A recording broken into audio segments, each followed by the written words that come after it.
semua. Kita ringkas apa yang beliau sampaikan tadi. Bismillahirrahmanirrahim. Baik, jamaah salat Jumat yang dimuliakan Allah Subhanahu wa taala. Setelah beliau tadi memuji Allah Subhanahu wa taala dan bersalawat atas Nabi sallallahu, beliau memulai khutbahnya dengan menyebutkan salah satu firman Allah dalam Al-Qur'an surat At-Taubah ayat 18. Kabar gembira untuk kita semua, di mana Allah Subhanahu wa taala berfirman, "Innama ya'muru masajidallah man amana billahi wal yawmil akhir wa aqama as-salata wa ata az-zakata wa lam yakhsha illa Allah fa'asa ulaika an yakunu minal muhtadin." Allah Subhanahu wa taala berfirman, sesungguhnya yang memakmurkan masjid-masjid Allah hanyalah orang-orang yang beriman kepada Allah Subhanahu wa taala dan hari akhir, dan mereka pun menegakkan salat, membayar zakat, dan mereka tidak pernah takut kecuali kepada Allah. Fa'asa ulaika an yakunu minal muhtadin, maka semoga, kata Allah, mereka adalah orang-orang yang mendapatkan hidayah dan petunjuk dari Allah Subhanahu wa taala. Maka subhanallah, kata beliau, ayat yang agung ini ada dua kabar gembira bagi orang-orang yang memakmurkan masjid Allah. Kabar gembira pertama, Allah mencap mereka orang yang beriman. Innama ya'muru masajidallah man amana billah, yaitu orang-orang yang beriman kepada Allah, mereka lah yang memakmurkan masjid-masjid Allah. Cap dan stempel iman mereka dapatkan dengan memakmurkan masjid Allah. Yang kedua, bahwasanya Allah katakan di akhir ayat, fa'asa. Asa itu bahasa kita artinya semoga, mudah-mudahan. Semoga dan mudah-mudahannya Allah bukan kayak kita tahqiq, pasti, sebuah kepastian. Kalau kita semoga, mudah-mudahan kadang-kadang nggak jadi. Ya, tapi Allah bilang fa'asa, semoga, mudah-mudahan mereka ayyakunu minal muhtadin, termasuk orang-orang yang mendapatkan hidayah dan petunjuk. Pasti bahwasanya mereka yang memakmurkan masjid Allah, mereka mendapatkan hidayah dan petunjuk dari Allah SWT. Lalu kata beliau, memakmurkan masjid Allah ada dua. Pertama, memakmurkan secara hissi, secara zahir, sesuatu yang nampak. Yaitu apa? Alhamdulillah, di antaranya pembangunan masjid ini.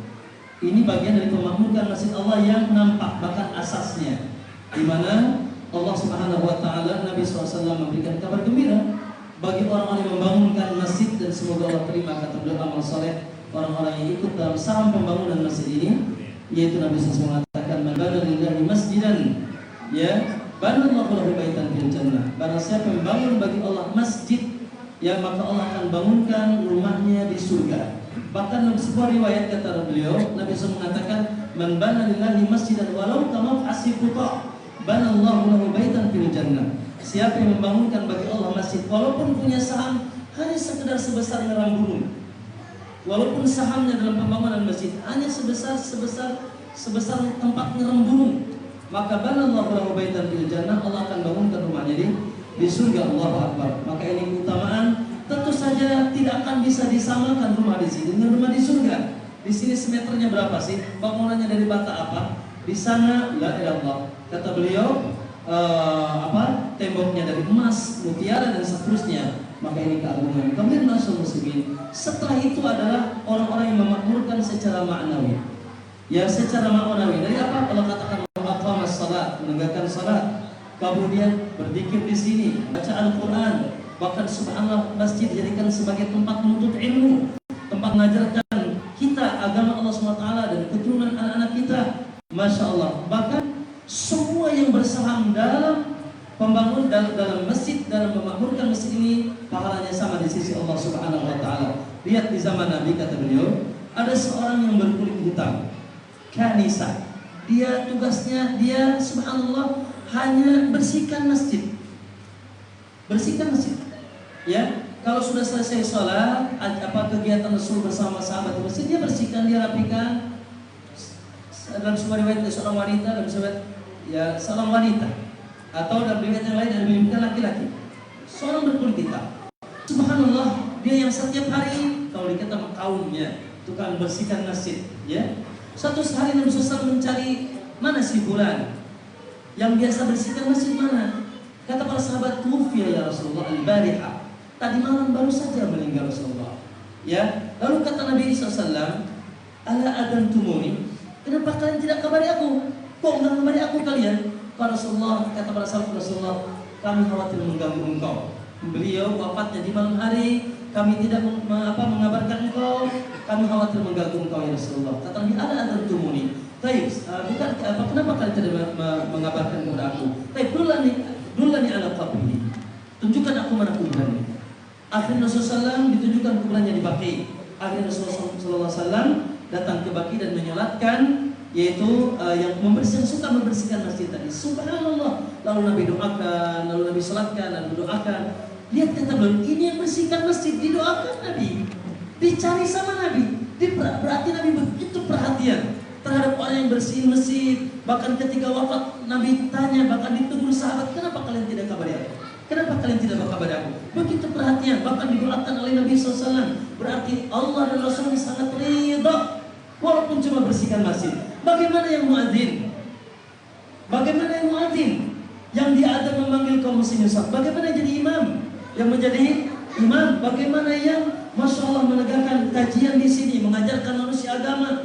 Bagaimana yang mengajarkan anak-anak kecil kita untuk menghafal Al-Quran dan seterusnya? Allahu Akbar. Maka semuanya adalah memiliki saham yang sama, dan secara umum mereka adalah orang yang dicap yaitu mukmin, beriman kepada Allah, dan dipastikan mereka di atas hidayah Allah Subhanahu wa taala. Dan di khutbah yang kedua beliau menegaskan lagi, takutlah kepada Allah Subhanahu wa taala. Allah telah mengamanahkan kepada kita masjid ini. Ya, pemiliknya tidak berharap apa-apa. Ya, pemiliknya sudah tidak memiliki, tidak merasa memiliki masjid ini secara khusus. Anda dapat amanah untuk masjid. Kami yang tinggal di jauh di sana sudah menyerahkan ini semuanya. Yang menyumbang maksudnya, yang menyumbangnya tidak merasa memiliki maksudnya secara khusus masjid ini.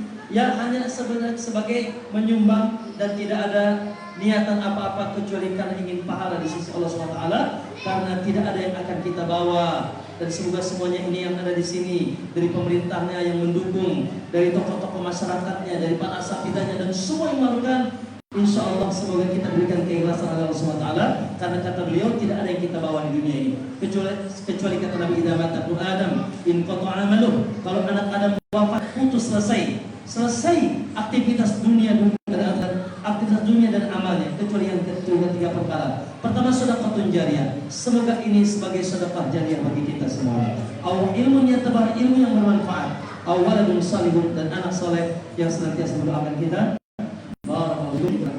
Ya, ringkasan apa yang beliau sampaikan. Jazakumullah khair. Sekali lagi saya secara pribadi ucapkan terima kasih kepada semuanya. Dan Syekh Muhammad Ibn Ali adalah beliau salah satu pengajar ya, di Masjidil Haram, ya, di Masjidil Haram di Makkah Mukarramah. Jadi kalau ada nanti umrah ya atau haji, dari pintu Malik Fahad, ada pintu namanya Malik Fahad ya.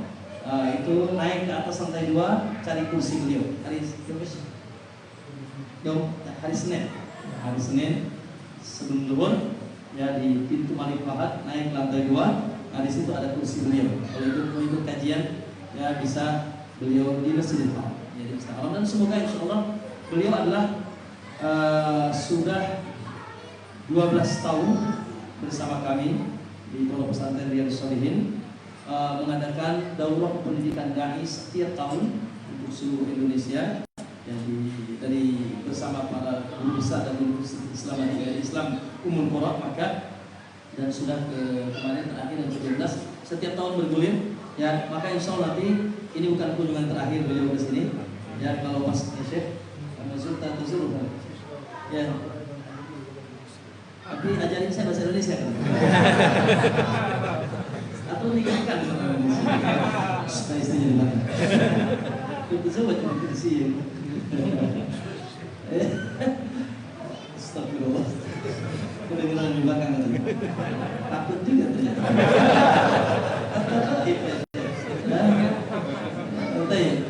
Insya Allah nanti kalau pas, dan beliau sering ya, dan ini pun dengan izin Allah beliau sedang bangun untuk mertuanya di mana tadi, kelas Orchid ya, itu mertuanya yang baru ya, mertuanya dan dari mertuanya.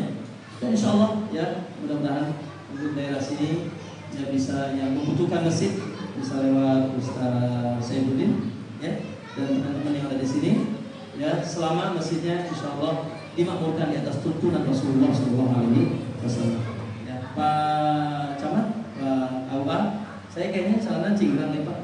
Sama jangan mohon jangan takut sama saya. Ya, insya Allah. Jadi itulah bumbu kehidupan barangkali. Insya Allah nggak ada apa. Insya Allah nggak ada bomba itu. Tadi kita naudzubillah ya, kita berlepas diri dari sekarang di Medan. Naudzubillah. Mati sangit bukan mati syahid. Mati sangit. Bukan mati syahid. Bagaimana jihad membunuh kaum muslimin? Ini tidak benar, ya. Kelompok-kelompok yang kita saksikan di hari ini, yang itulah merusak wajah Islam, merusak wajah Islam. Tadi ada khilaf masalah furu, sesuatu yang Masya Allah kata tadi Ustaz Syekh kita, ya Imam Malik, muridnya Imam Syafi'i, gurunya Imam Syafi'i, Imam Syafi'i gurunya Imam Ahmad, dan sebelumnya guru mereka adalah Imam Abu Hanifah. Luar biasa, begitu indah perdamaian di antara mereka. Ya, dalam urusan-urusan ijtihadiyah, alhamdulillah kita berlapang dada dan kita berusaha mencari mana yang lebih dekat dengan tuntunan Rasulullah. Baik, ada pun subhanallah pemikiran-pemikiran sesat yang garis-garis keras, ya yang menghalalkan darah kaum muslimin. Ya, dan secara umum, walaupun ada orang kafir di negeri ini, bukan kafir harbi. Kafir di sini kafir yang berKTP-kan Indonesia. Ya, bahkan ataupun walaupun tidak Indonesia, dilindungi oleh pemerintah kita, pemerintah muslim. Pemerintah yang salat, pemerintah yang sujud kepada Allah SWT. Masya Allah, kita masih bersyukur pun punya Pak Camat masih mengucapkan alhamdulillah, luar biasa. Ini ya, KUA juga demikian. Alhamdulillah, luar biasa bersyukur kepada Allah SWT. Tinggal semuanya kita berusaha menyempurnakan, semakin kuat dan semakin hebat keimanan dan ketakwaan serta kebaikan ibadah kita kepada Allah SWT. Maka insya Allah Pak, saya menjamin kalau di sini ada ya kelompok-kelompok yang seperti itu, kita berlepas diri. Nah, alhamdulillah min dzalik. Adapun yang ini enggak jenggotan, ini jenggotan yaitu kembali kepada keyakinan dan kekuatan iman kita masing-masing. Ya, yang pasti kita sebenarnya suka jenggot enggak? Ya. Ya, yang pasti kita mencintai Nabi sallallahu alaihi wasallam. Wallahu taala alam. Mohon maaf itu tunggu dikit dari saya. Wassalamualaikum warahmatullahi wabarakatuh.